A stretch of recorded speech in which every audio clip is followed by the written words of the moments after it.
আজকে আমরা আলোচনা করব বাজেট 2024-25-এর যে ফিচার্সগুলো আছে কমপ্লিট ডিটেলসে আলোচনা করব।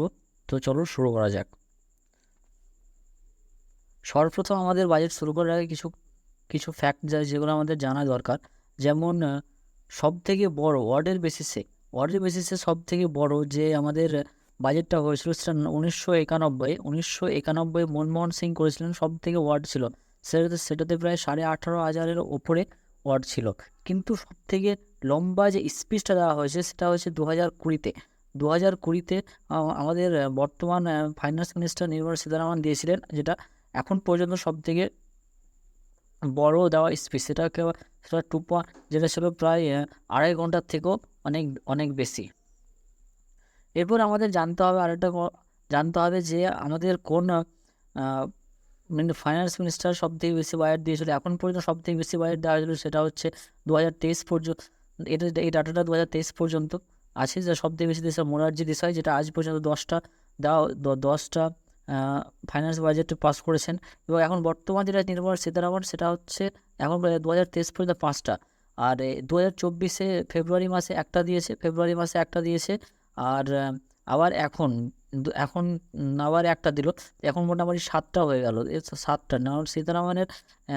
নির্মলা সীতারামনের হয়ে গেল 7টা হয়ে গেল। তো ইনি যদি এই যতদিন এই সরকার আছে ততদিন পর্যন্ত যদি ফাইন্যান্স মিনিস্টার থাকে, তো আরও এনার হয়ে যাবে 4টা দিয়ে মোরারজি দেশাইয়ের কাছাকাছি ইনিও পৌঁছে যাবেন। এটা আমাদের জানতে হবে। এখন আমরা শুরু করি আজকে আজকে আমাদের বাজেটটা শুরু করা যাক। এই বাজেটের সর্বপ্রথম জানতে হবে যে কনসেপ্ট কী বা কাস্ট কী, থিম কী, এগুলো আমাদের সমস্ত কিছু জানতে হবে। এই বাজেটে সব থেকে বেশি ফোকাস করা হয়েছে যে 4টা মেজর কাস্টের ওপর, সেগুলো আমাদের জানা উচিত। সর্বপ্রথম হচ্ছে ফার্মার্সের উপর আমরা জানি ফার্মার প্রোটেস্ট হচ্ছে অনেক জায়গায়, অসুখী নেই। তো এই যে আমাদের এই বাজেটের স্পিচ যখন শুরু হয় তখন এই ফার্মার্স, গরিব এবং ওম্যান এবং ইউথ, এদেরকে নাম নিয়ে শুরু করা হয়েছিল। এবং এদের কমপ্লিট যে বাজেটটা আছে সেটা এদেরকেও মাথায় রেখে করা হয়েছে। তো এগুলো আমাদের মনে রাখতে হবে, যে কাস্টগুলো আছে মেজর কাস্ট, এই 4টা আমাদের মনে রাখতে হবে। এরপর হচ্ছে যে থিম। এ বাজেটের কী থিম ছিল? এ বাজেটের থিম হচ্ছে এমপ্লয়মেন্ট। 1 নম্বর এমপ্লয়মেন্ট, 2 নম্বর স্কিল, 3 নম্বর এমএসএমইস এবং 4 নম্বর হচ্ছে মিডল ক্লাস। এই 4টা হচ্ছে এ বাজেটের থিম। এই থিমগুলো আমাদের মনে রাখতে হবে। প্রথমত হচ্ছে এমপ্লয়মেন্ট, সব চাকরি ফাকরির জন্য সব গ্র্যাজুয়েশন ছেলেরা উইথাউট স্কিলের ডিগ্রি নিয়ে বসে আছে, তো স্কিল নিতে পারে তাদের জন্য। এমএসএমইস এবং মিডল ক্লাস এসব আছে আমাদের এই বাজেটের থিম।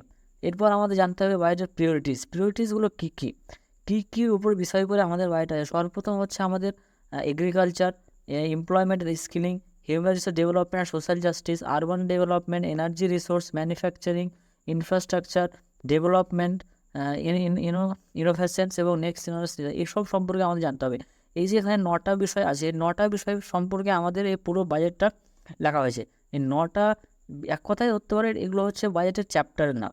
এগুলোর উপর ভিত্তি করে আমাদের পুরো বাজেটের কনসেপ্টটা এখানে আছে। এগুলো আমাদের জানতে হবে,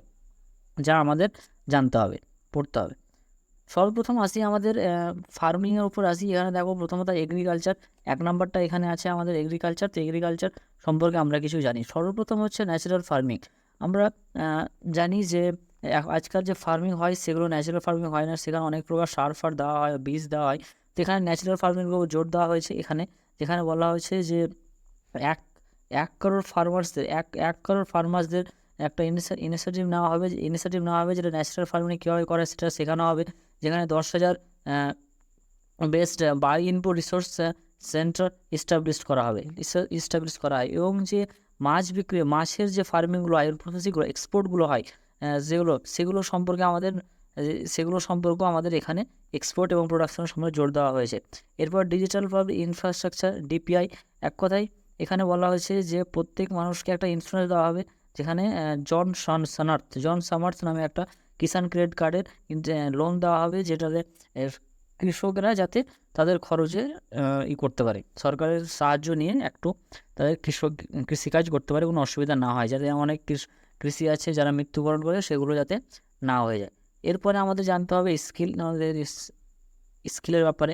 বর্তমানে আমরা জানি যে অনেক ছেলে আছে যারা ডিগ্রি হয়ে গেছে কিন্তু স্কিল নেই, এজন্য জব পেতে খুব অসুবিধা হয়। আর এখন বর্তমানে স্কিলের দরকার খুব।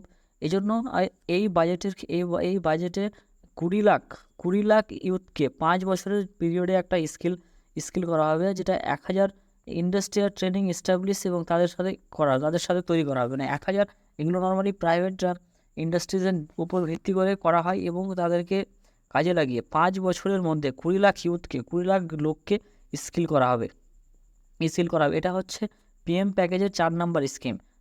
এর এছাড়াও ওম্যানদের ওপর অনেক হোটেল কোলাবোরেশন ইন্ডাস্ট্রি যেখানে মেয়েরা সুযোগ পায় সেগুলো করা হয়েছে। এবং এখানে 25,000 স্টুডেন্ট যাতে প্রত্যেক বছর তাদের গভর্নমেন্ট গ্যারেন্টি লোন পায়, 7.5 লাখ টাকার ফান্ড পায় গভর্নমেন্টের কাছ থেকে, প্রমোটেড ফান্ড, সেগুলোর উপর নজর দেওয়া হয়েছে প্রত্যেক বছর যাতে পায়। আর এছাড়াও সবথেকে যেটা ইম্পর্টেন্ট সেটা তোমাদের মনে রাখা দরকার, সেটা হচ্ছে তোমাদের 10 লাখ পর্যন্ত এডুকেশন লোন দেওয়া হবে এবং যেটা ইন্টারেস্ট হবে 3%। এটা মনে রাখতে হবে, তোমাদের মনে রাখতে হবে যে এডুকেশন লোনের সুদ কত নেবে সরকার, সেটা 3%। এবং এছাড়াও ভাউচার 1 লাখ করে দেওয়া হবে, অর্থাৎ কিছু ভাউচার দেওয়া হবে স্টুডেন্টদের, যেটা প্রত্যেক বছর 1 লাখ করে দেওয়া হবে, যেটার ওপর সুদ অবশ্যই ইন্টারেস্ট না হবে। এগুলো স্কিলিং। এরপরে আছে 5 নাম্বার স্কিম গভর্নমেন্টের স্কিলের ওপর, সেটা হচ্ছে ইন্টার্নশিপ অপরচুনিটি। যে কোম্পানিজগুলো আছে, যে আমাদের প্রাইভেট কোম্পানিজগুলো আছে, তাদের সাথে পার্টনারশিপ করে প্রায় টপ 500 কোম্পানির সাথে পার্টনারশিপ করে 1 কোটি ইউথকে 5 বছরের অ্যালোয়েন্স দেওয়া হবে, মানে তাদেরকে অপরচুনিটি দেওয়া হবে, ইন্টার্নশিপের কাজ করার অপরচুনিটি দেওয়া হবে, যেটার 5,000 থেকে 5,000 করে তাদের মাসে দেওয়া হবে। এগুলো আমাদের করানো হবে, এটা অবশ্যই একটা ভালো দিক। এছাড়াও আমাদের জানতে হবে, সেটা হচ্ছে পূর্বোদয় বলে একটা স্কিম, যেটা খুব ইম্পর্টেন্ট, একদম মুখস্থ করা দরকার, একদম মনে রাখা দরকার, সেটা পূর্বোদয়।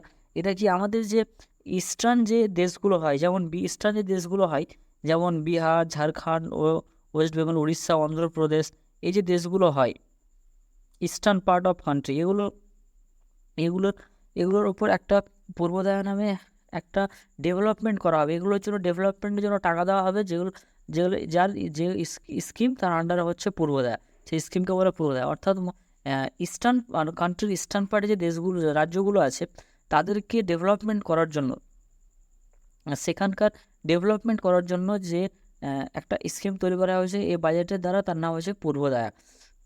আর এই স্কিমের দ্বারা 3 লাখ ওম্যান এবং মহিলাকে 3 লাখ ওম্যান ও মহিলাকে এর বেনিফিশিয়ারি, মানে যা সুবিধাটা হয়, যেটা পাবে, সেটা 3 লাখ করোড় স্কিম। 3 লাখ মহিলা এবং পাবে, 3 লাখ করোড় মহিলা এর সুবিধাটা গ্রহণ করতে পারবে। এরপরে হচ্ছে আরেকটা স্কিম, সেখানে বলা হয়েছে প্রধানমন্ত্রী জনজাতীয় উন্নত গ্রাম অভিযান। এটা হচ্ছে যে ট্রাইবাল পিপলদের জন্য, আমাদের যে আদিবাসী পিপলগুলো আছে অনেক, তাদের সোশিও ইকোনমিক ডেভেলপমেন্টের জন্য প্রায় 63,000 ট্রাইবাল ভিলেজের উপর ফান্ড নেওয়া হয়েছে, যাতে টাকা তাদের উন্নয়ন করানোর জন্য, সে একটা স্কিম, সেটাকে বলে প্রধানমন্ত্রী জনজাতীয় উন্নত গ্রাম অভিযান। এছাড়াও যে নর্থ ইস্ট রিজনে আছে, যেমন আসাম, ত্রিপুরা, মিজোরাম, এসব জায়গাগুলোতে, এখানে 100টারও বেশি পোস্ট পেমেন্ট ব্যাঙ্ক খোলা হবে। আমরা জানি আমাদের পুরো ভারতে অনেক ব্যাঙ্ক আছে, পেমেন্ট ব্যাঙ্ক যা অনেকটাই ছড়িয়ে ছিটিয়ে আছে, কিন্তু নর্থ ইস্ট রিজিয়নে খুব পরিমাণে নেই। তো সেখানে যাতে 100টা ব্রাঞ্চ খোলা হবে ইন্ডিয়া পোস্ট পেমেন্ট ব্যাঙ্ক, যাতে তারা সহজে টাকাগুলো লেনদেন করতে তাদের সুবিধাটা হয়, তারা যাতে ডিজিটালি কাজ করতে পারে। এরপর আছে আমাদের হাউস নিডসের ওপর, যেমন যে কোনো গরিব লোক যখন আরবান এরিয়ায় গিয়ে থাকে, অর্থাৎ শহরে থাকে, তাদের উন্নয়ন দেখানোর জন্য এখানে শুরু করা হয়েছে PM আবাস যোজনা আরবান 2.0। এখানে আরবান কথাটা মনে রাখবে, আরবানের কথা বলা হয়েছে, PM আবাস যোজনা আরবান 2.0। এই স্কিমের মাধ্যমে কী হবে, এই স্কিমের মাধ্যমে বলা হয়েছে যে মিডল ক্লাস ফ্যামিলি যারা আরবানে থাকবে না, শহরে থাকবে না, শহরের গরিব যারা, তাদেরকে 10 লাখ টাকার, যে 10 লাখ করোড়ের একটা ইনভেস্টমেন্ট, মানে এই আবাস যোজনার মাধ্যমে 10 লাখ কোটি টাকা সরকার খরচ করবে, যাদের শহরে যে গরিবগুলো থাকছে তাদের জীবন জীবিকাটা উন্নয়ন করানোর জন্য। এছাড়াও যারা রেন্টে থাকে, যারা শহরে রেন্টে থাকে তাদেরকে তাদেরকে মার্কেটে ট্রান্সপ্লান্ট করা হবে, রেন্টটা যাতে সুবিধা হয় সেটা ট্রান্সপ্লান্ট করানোর জন্য এই সরকার কিছু উদ্যোগ নেবে। তো এই আবাস যোজনাটা এখানে থেকে মনে রাখতে হবে। এরপর আছে এনার্জি সিকিউরিটি। আমরা জানি যে নিউক্লিয়ার এনার্জি যেগুলো হয় সেগুলোকে প্রাইভেট সেক্টরকে দেওয়া হয়েছে, কারণ এগুলো নর্মালি প্রাইভেটরাই ভালো কাজ করে ওই জন্য। আর বলা হয়েছে অনেক বড় বড় না করে ছোট ছোট স্মল রিঅ্যাক্টরের উপর সরকার ফোকাস করতে বলেছে বেশি, যাতে স্মল ছোট ছোট জায়গাতে অনেক জায়গাতে এনার্জি সিকিউরিটি তৈরি হয়। এছাড়াও এখান থেকে যেটা ইম্পর্টেন্ট সেটা হচ্ছে এনটিপিসি এবং বিএইচইএল এই দুটো জয়েন্টে একটা 800 মেগাওয়াট কমার্শিয়াল প্ল্যান্ট তৈরি করা হবে, যেটার নাম হচ্ছে AUSC থার্মাল পাওয়ার প্ল্যান্ট। এটা আমাদের মনে রাখতে হবে, AUSC থার্মাল পাওয়ার প্ল্যান্ট, যেটা কাদেরগাঁড়ে জোরে তৈরি করা হচ্ছে এনটিপিসি এবং ভেলের সংযোগে 800 মেগাওয়াটের তৈরি করা হচ্ছে। এখান থেকে এই জিনিসটা মনে রাখতে হবে। এরপর আসে এনার্জি হয়ে গেল। এরপর আসছে আমাদের PM সূর্যাঘর মুফত বিজলি যোজনা। PM সূর্যাঘর মুফত বিজলি যোজনা এটা কি? এটা হচ্ছে তোমার একটা স্কিম যেখানে বলা হয়েছে যে কোনো বাড়িতে যদি সোলার প্যানেল লাগানো হয়, কোনো বাড়িতে যদি কেউ সোলার প্যানেল লাগায় তাকে সরকার ইলেকট্রিসিটি তার ফ্রি দেবে, অর্থাৎ তাকে ইলেকট্রিসিটি ফ্রি দেবে। মানে এটা একটা যে শক্তি হয়, চিরাচরিত শক্তি, সেটার একটা বাহবা দেওয়া, সেটা যাতে বেড়ে যায় সেটার আগে উদ্যোগ নেওয়া হয়েছে। এখানে বলা হয়েছে যে না, ফ্রি দেওয়া হবে। কত পর্যন্ত ফ্রি দেওয়া হবে? 300 ইউনিট পার মান্থ ফ্রি দেওয়া হবে। প্রত্যেক মাসে 300 ইউনিট ফ্রি বিজলি দেওয়া হবে যদি তার বাড়িতে সোলার প্যানেল থাকে। আর এখন পর্যন্ত 1.28 কারোর এর রেজিস্ট্রেশন হয়ে গেছে, এটা করানোর জন্য রেজিস্ট্রেশন হয়ে গেছে, আর এখন পর্যন্ত চলছে সোফার, অর্থাৎ যেটা এখনও এগোচ্ছে। তো এই যোজনাটা এখান থেকে মনে রাখতে হবে। এরপর হচ্ছে ইনফ্রাস্ট্রাকচারে কি করা হয়েছে সেটা এখান থেকে দেখে নাও। এর আগে দেখো এখানে প্রিভিয়াসলি বলে একটা ওয়ার্ড আছে, এখানে প্রিভিয়াসলি এখানে বলা হয়েছে অর্থাৎ এখানে বলা হয়েছে যে এর আগে ফেব্রুয়ারি মাসে যে বাজেটটা পাস করা হয়েছিল সে বাজেটে কী বলা হয়েছে? সে বাজেটে বলা হয়েছে যে প্রায় 11 লাখ কোটি টাকা ইনফ্রাস্ট্রাকচারে দেওয়া হয়েছিল, যেটা 3.4% জিডিপি 3.4% ছিল। সেটা এখানে এখন পর্যন্ত এটা আছে, এটাকে পিছু কোনো কমা বাড়া করানো হয়নি, এটা এখন পর্যন্ত আছে। এছাড়াও বলা হয়েছে যে 1.5 লাখ করোড় স্টেটকে লোন দেওয়া হবে, রিসোর্স অ্যালোকেশন করা যাবে। মানে ইনফ্রাস্ট্রাকচার কমপ্লিট রাজ্যের আন্ডারে পড়ে, এটা রাজ্যর কাজ। তো এখানে সরকার বলেছে যে, এখানে গভর্নমেন্ট বলেছে যে 1.5 লাখ কোটি টাকার লোন দেওয়া হবে। এখানে লং টার্ম পিরিয়ড মানে কি 40 বছর বা 50 বছর, 40 বছর 50 বছর পর্যন্ত এই সুদ দেওয়া যায়। মানে অনেক লম্বা, মানে কোনো অত বেশি কম সুদে অনেক লম্বা এখানে কম টাকাতে দেওয়া হয় লোন দেওয়া, এটাকে লং টার্ম ইন্টারেস্ট বলে। এবং রাজ্যকে একটা সুবিধা করে দেওয়া হয়েছে যে লং টার্ম তোমাদের টাকা দেবো, লং টার্মের জন্য তোমরা উন্নয়ন করো, ইনফ্রাস্ট্রাকচারকে উন্নয়ন করো, এটা করা হয়েছে। এছাড়াও ফেজ 4 প্রধানমন্ত্রী গ্রাম সড়ক যোজনা, যে আমরা জানি যে গ্রামে যে শহরগুলো হয়, গ্রামে যে রাস্তাগুলো হয়, সেটা হয় প্রধানমন্ত্রী গ্রাম সড়ক যোজনার আন্ডারে হয়ে থাকে। এবং প্রধানমন্ত্রী গ্রাম সড়ক যোজনার আন্ডারে হয়ে থাকে, সেটার ফেজ 4 শুরু করা হয়েছে এর বাজেটের মাধ্যমে, যেটাতে প্রায় 25,000 রুরাল হ্যাবিটেশন কানেক্ট করা হবে। এখান থেকে কানেক্ট করা হবে, এগুলো মনে রাখতে হবে ফেজ 4টা। এরপর ট্যুরিজম আমরা জানি কিছুদিন আগে বিষ্ণুপাদ টেম্পল করিডোর এবং মহাবোধি টেম্পল করিডোর তৈরি করা হয়েছে, সেগুলোতে যাতে লোকজন যাওয়া আসা করে সেটার উপর নজর দেওয়া হবে। এছাড়াও রাজগীরে ডেভেলপমেন্ট ইনিশিয়েটিভ নেওয়া হয়েছে, যেটাতে হিন্দু, বুদ্ধিস্ট এবং জৈন সমস্ত ধর্মের লোক সেখানে গিয়ে যাওয়া আসা করতে পারে। এছাড়াও আমরা কিছুদিন আগে নিউজে দেখছিলাম যে নালন্দা ইউনিভার্সিটিকে খুলে দেওয়া হয়েছে যাওয়া আসার জন্য, টুরিস্টের জন্য। সেটাকে আরও উন্নতি করা যাবে, যাতে টুরিস্টরা সেখানে আরও ভালোভাবে আসতে পারে। এছাড়া উড়িষ্যা তার সুন্দর যেন বিউটিজ, টেম্পল, মনুমেন্ট, এগুলো যেন অনেক ফেমাস, সেটাকে অনেক প্রমোট করা হচ্ছে গভর্নমেন্টের যারা, যাতে উড়িষ্যাতে অনেক টুরিস্টরা বাড়তে থাকে। আর বলে দিই, উড়িষ্যাতে বর্তমানে বিজেপি গভর্নমেন্ট আছে। এরপরে হচ্ছে আমাদের রুরাল এবং urban and land related action, অর্থাৎ এখানে আমাদের বলা হয়েছে যে আমরা জানি যে গ্রামগঞ্জে কী হয়, ধরো তোমার যে বাড়ির কোনো কাগজ বের করতে হবে তোমাকে, তো তুমি কি করবে যে তোমার অনেক পুরনো অনেক একটা জমি দলিল বের করতে গেলে অনেক ফাইল খাতা বের করে সেই কাগজপাতি বের করতে হয়। তো এখানে গভর্নমেন্ট এটাকে ডিজিটালাইজেশন করার জন্য একটা সিস্টেম করা হয়েছে, সেটা হচ্ছে কি unique land parcel identity number, অর্থাৎ ভূ আধার ফর অল ল্যান্ড। মানে একটা যেমন আমাদের মানুষের আধার কার্ড সেরকম আমাদের জমিরও একটা কার্ড থাকবে, প্রত্যেক জমির কার্ড থাকবে কার নামে, অর্থাৎ জমিটাকে ডিজিটালাইজেশন করানোর জন্য একটা পদ্ধতি করা হয়েছে এখানে। তো এই জিনিসটা মনে রাখতে হবে আমাদের এখানে, যে ভূ আধার। তো ভূ আধারটা এখানে আমাদের মনে রাখতে হবে, খুব ইম্পর্টেন্ট। ভূ আধারটা এখান থেকে খুব ইম্পর্টেন্ট, জমির জন্য ল্যান্ড আইডেন্টিফিকেশন নাম্বার। এরপরে আমাদের আসে ফিসক্যাল ডেফিসিটটা কি এখানে বলতে বোঝায়, ধরো যে আজকে সরকারের ইনকাম হচ্ছে 1,000 টাকা, আর সরকার খরচা করছে ধরো 1,200 টাকা, তো এখানে সরকারের 200 টাকা লস হচ্ছে। তো এই 200 টাকা হচ্ছে ফিসক্যাল ডেফিসিট, আর 200 টাকা হচ্ছে ফিসক্যাল ডেফিসিট, 200 টাকা হচ্ছে সরকারের দায়বদ্ধতা।